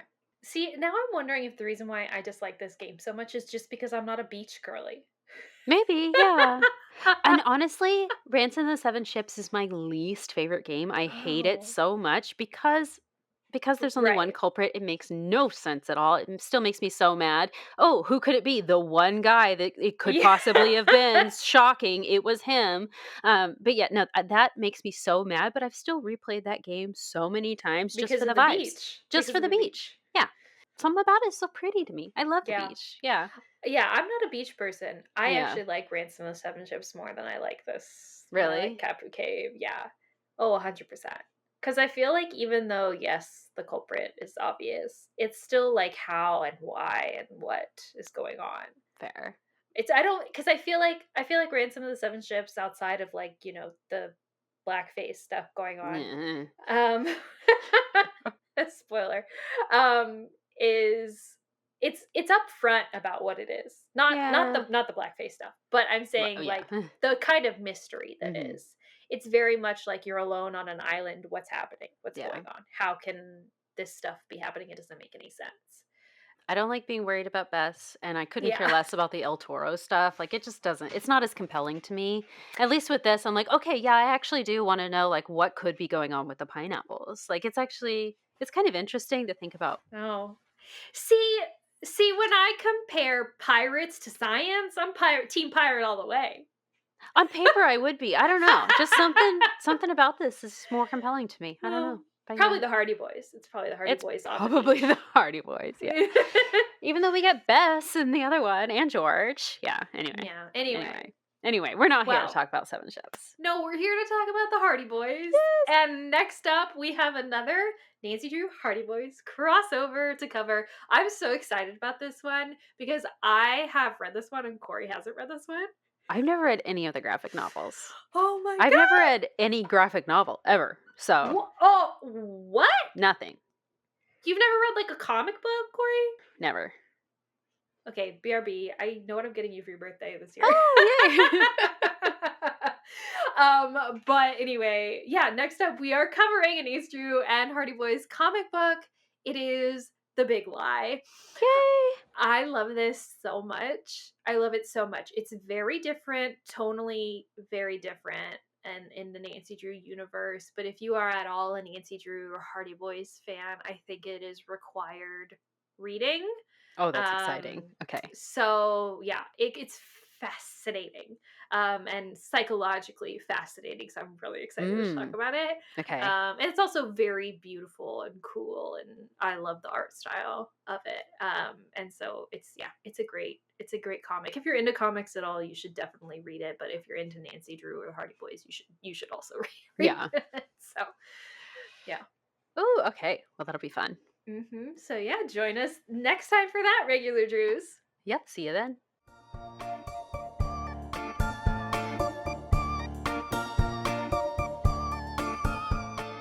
Thank you for listening to Regular Nancy Drew. Email us at regularnancydrew@gmail.com. If you like this episode, make sure to rate, review, and subscribe.